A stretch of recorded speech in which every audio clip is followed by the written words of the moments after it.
안녕하세요. 6월 9일 아침에 묵상에 오신 성도님들 한 분 한 분을 진심으로 환영합니다. 오늘 저희가 이 아침에 함께 묵상할 말씀은 창세기 20장 1절에서 18절까지의 말씀입니다. 우리는 흔히 믿음의 사람이라고 하면 강하고 흔들리지 않는 그러한 사람들을 떠올립니다. 늘 담대하고 또 거룩하고 또 승리하는 사람. 그런데 성경에서는 믿음의 사람을 그렇게 많은 그리지 않고 있습니다. 오히려 성경은 아주 그 믿음의 사람의 적나라한 모습까지 보여주고 있죠. 믿음의 조상 아브라함도 무너졌다는 것, 그리고 하나님께 쓰임받은 사람도 두려워했다는 것, 은혜 받은 사람도 반복해서 넘어지는 것을 성경을 통해 우리는 확인할 수 있습니다. 오늘 본문 20장, 창세기 20장이 바로 그러한 스토리인데요. 아브라함은 그랄 땅으로 내려갑니다. 그런데 그곳에서 또다시 해서는 안 될 행동을 하게 되죠. 그게 바로 뭔가요? 바로 사라, 자기 자신이 너무나 사랑하는 그 아내를 자기 누이라고 속입니다. 그런데 이 20장의 누이라고 속이는 그 장면이 낯설지가 않죠. 왜냐하면 오늘 본문 20장에도 속이지만 창세기 12장에도 똑같은 일을 반복했기 때문입니다. 애굽에서도 아브라함은 두려움 때문에 사라를 속였습니다. 왜 그랬을까요? 혹시나 자기의 목숨을 잃게 될까봐 두려움으로 속이게 되었던 거죠. 그런데 오늘 본문에 또 반복합니다. 아브라함은 반복적으로 왜 비겁한 행동을 했을까요? 사실 남편으로서 너무 볼품없는, 그런 어쩌면 형편없는 모습인데 말이죠. 사실 그 이유는 두려움은 쉽게 사라지지 않기 때문입니다. 사람은 이전에 아무리 큰 은혜를 경험했다고 해도, 아무리 큰 감사가 있다고 해도 새롭게 찾아오는 불안과 또 상처 앞에서 다시금 흔들리기 마련이죠. 구약의 이스라엘 백성들의 모습만 봐도 그렇습니다. 물론 뒤에 나오지만 만나와 메추라기 사건, 은혜를 경험해도 잊고, 또 하나님께서 베풀어 주신 은혜가 있다고 해도 잊고, 죄짓고, 또 하나님께 혼나고, 다시 돌아오고, 또 다시 은혜를 경험하지만 잊고, 그러한 반복, 구약 성경을 보면 이스라엘 역사는 그렇게 반복되고 있죠.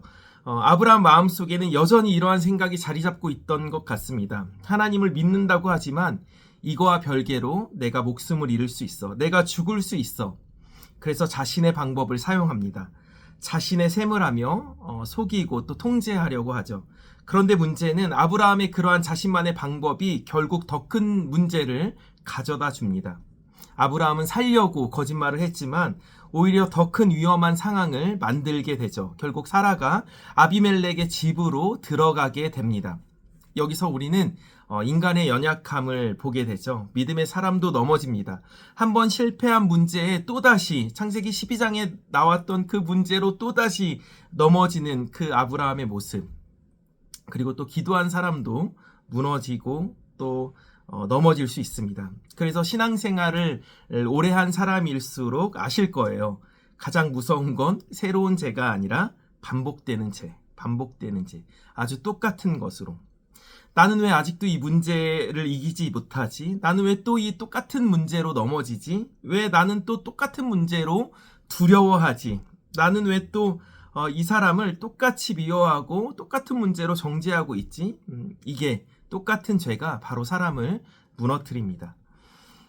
그런데 오늘 본문에서 정말 중요한 건 아브라함의 무너짐, 아브라함의 실패가 아닙니다. 바로 그것에 대한 하나님의 반응입니다. 하나님은 끝까지 아브라함을 버리지 않으시죠. 오히려 하나님께서 직접 개입하십니다. 바로 아비멜렉의 꿈에 나타나 말씀하시죠. 그 여자를 돌려보내라. 하나님께서 아브라함의 아내 사라를 지키십니다. 그리고 하나님은 언약을 지키십니다. 하나님의 언약은 인간의 완벽함으로 유지되는 것이 아닙니다. 만약 우리의 신앙이 우리의 실력과 우리의 거룩함으로 유지된다면 우리는 진짜 끝났을 것이에요. 그런데 하나님께서 흔들리는 아브라함보다 더 크신 분이셨습니다. 넘어지는 아브라함보다 더 신실하신 분이 바로 우리 하나님이셨습니다. 그래서 오늘 본문은 아브라함이 얼마나 대단한가를 보여주는 장이 아닙니다. 하나님이 얼마나 신실하신가를 보여주는 장이죠.